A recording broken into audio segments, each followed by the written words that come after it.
Nous abordons maintenant les principales distributions continues utilisées pour représenter le montant d'un sinistre. La première est la loi gaussienne, également appelée loi normale. Elle est caractérisée par deux paramètres, la moyenne, qui fixe son centre, et la variance, qui mesure son étalement autour de ce centre.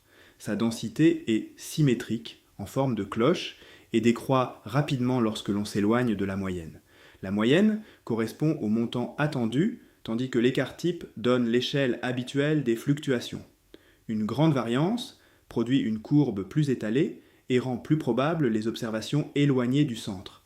A l'inverse, une petite variance concentre la distribution autour de la moyenne. La symétrie implique que des écarts positifs et négatifs de même amplitude ont la même probabilité. La fonction génératrice des moments possède une expression particulièrement simple. Elle contient un terme linéaire associé à la moyenne et un terme quadratique associé à la variance.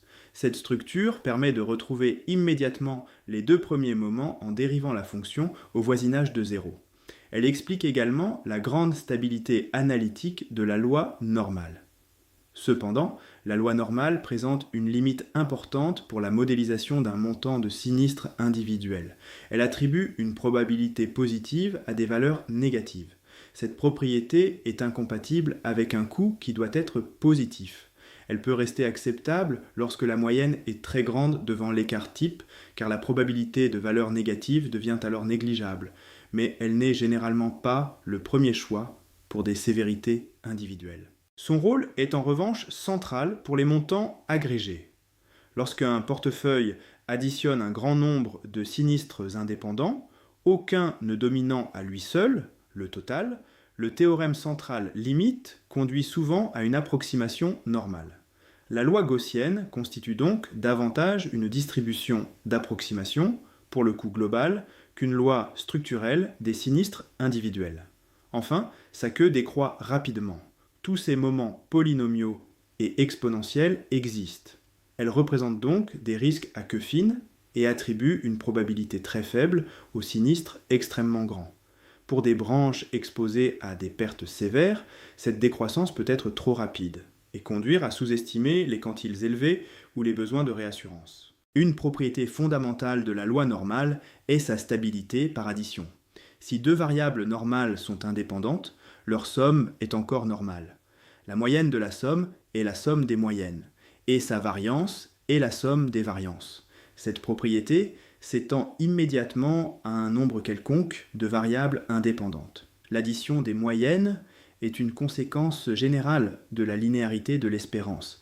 Elle ne dépend pas de la normalité. L'addition des variances exige en revanche l'indépendance, ou au moins une covariance nulle.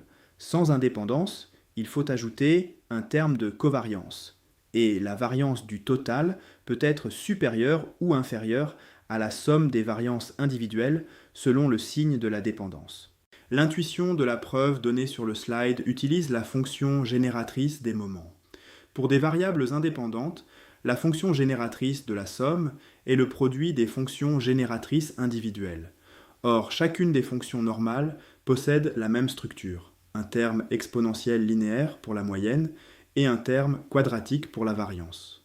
En multipliant les deux expressions, les exposants s'additionnent. On retrouve exactement la forme de la fonction génératrice d'une loi normale, avec pour paramètres la somme des moyennes et la somme des variances. L'unicité de la fonction génératrice permet alors d'identifier la distribution. Cette propriété est particulièrement utile en assurance.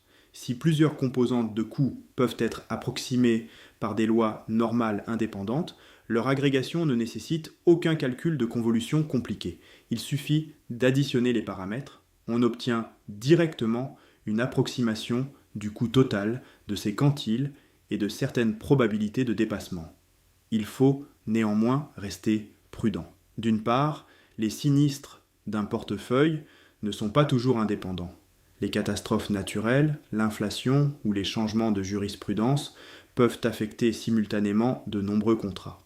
D'autre part, même si chaque composante était normale, une dépendance non gaussienne pourrait modifier la forme de la somme. Enfin, pour des distributions individuelles très asymétriques ou à queue lourde, l'approximation normale peut être mauvaise dans la queue, même lorsque le centre de la distribution est bien approché. Cette stabilité explique néanmoins pourquoi la loi normale intervient si souvent dans les modèles agrégés. Elle fournit une représentation simple de la diversification. Sous indépendance, les moyennes s'ajoutent, tandis que les écarts-types n'augmentent pas linéairement. Le risque relatif diminue donc avec la taille du portefeuille. La loi gamma est l'une des distributions les plus naturelles pour modéliser des montants de sinistres positifs.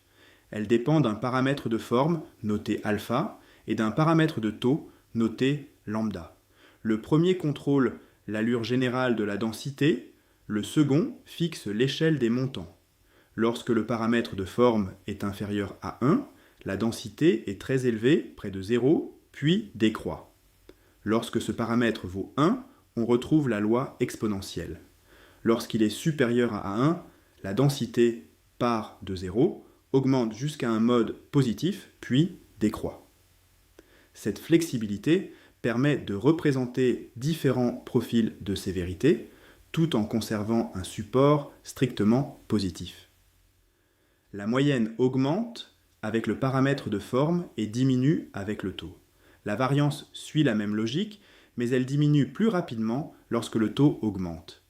Il est donc possible d'agir séparément, dans une certaine mesure, sur le niveau moyen et sur la dispersion. La fonction génératrice des moments s'obtient en intégrant la transformation exponentielle contre la densité. L'idée de la preuve consiste à regrouper les deux termes exponentiels, celui provenant de la densité et celui introduit par la fonction génératrice. On reconnaît alors une nouvelle densité gamma avec le même paramètre de forme mais un taux modifié. L'intégrale de cette densité vaut 1 et il reste uniquement le facteur de normalisation qui donne l'expression recherchée. Une propriété importante est la stabilité par addition lorsque les variables gamma indépendantes possèdent le même taux. La somme conserve une loi gamma. Les paramètres de forme s'additionnent. L'intuition de la preuve est la même que pour la loi normale. On multiplie les fonctions génératrices, puis on reconnaît la fonction génératrice d'une nouvelle loi gamma. Cette propriété est utile lorsque le montant total résulte de l'addition de plusieurs phases ou composantes de coûts comparables. Le cas exponentiel mérite une attention particulière. Il correspond à une loi sans mémoire. Une fois qu'un seuil a été dépassé, la distribution du dépassement restant ne dépend pas du seuil déjà franchi. Cette propriété simplifie beaucoup les calculs, mais elle impose aussi un taux de hasard constant, hypothèse parfois trop restrictive. La loi gamma possède une queue exponentielle. Tous les moments polynomiaux existent, ainsi que les moments exponentiels pour des paramètres suffisamment faibles. Elle appartient donc aux distributions à queue fine. Elle convient bien aux sinistres modérément asymétriques, mais peut sous-estimer la fréquence des très grands sinistres lorsque les données présentent une queue plus lourde. La loi de Weibull est une autre distribution positive très flexible.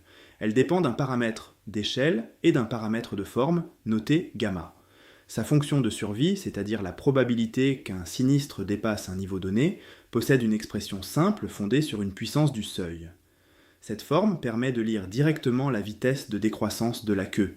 Le paramètre gamma joue un rôle déterminant. Lorsqu'il vaut 1, la loi de Weibull devient une loi exponentielle. La queue décroît alors à vitesse exponentielle et le taux de hasard est constant. Lorsque gamma est inférieur à 1, la décroissance est plus lente que l'exponentielle. Les grands sinistres sont donc plus probables que sous une loi exponentielle de niveau comparable. Le taux de hasard diminue avec le montant.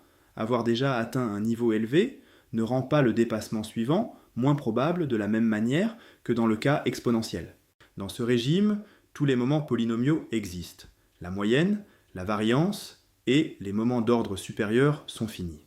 En revanche, les moments exponentiels positifs n'existent pas. Cela a des conséquences importantes pour certains principes de prime, comme le principe exponentiel, et pour les méthodes fondées sur les transformés de Laplace. Une distribution peut donc posséder une variance finie tout en étant trop lourde pour admettre une fonction génératrice des moments au voisinage positif de 0. Lorsque gamma est supérieur à 1, la queue décroît plus rapidement que l'exponentielle. Les valeurs extrêmes deviennent alors très rares. le taux de hasard est croissant. Plus le montant atteint est élevé, plus la distribution se concentre rapidement. Ce régime est davantage adapté à des phénomènes fortement bornés ou à des durées de vie soumises à un vieillissement accéléré qu'à des montants de sinistres très lourds. Les moments peuvent en réalité être exprimés à l'aide de la fonction gamma, même si leur forme est moins élémentaire que pour les lois normales ou gamma.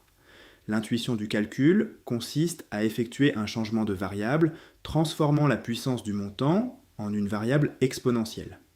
L'intégrale obtenue devient alors une intégrale gamma. En assurance, la Weibull, avec un paramètre de forme inférieur à 1, constitue un compromis intéressant. Sa queue est plus épaisse que l'exponentielle, mais plus fine qu'une queue de Pareto. Elle peut représenter des sinistres sévères sans entraîner l'inexistence de la moyenne ou de la variance.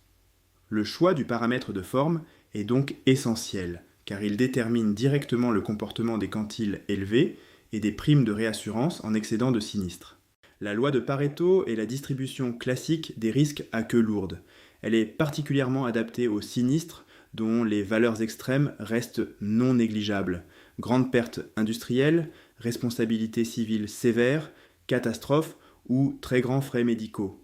Elle dépend d'un paramètre d'échelle qui fixe l'ordre de grandeur des montants et d'un paramètre de forme alpha qui contrôle l'épaisseur de la queue. La fonction de survie décroît comme une puissance du montant. Cette décroissance est beaucoup plus lente qu'une décroissance exponentielle.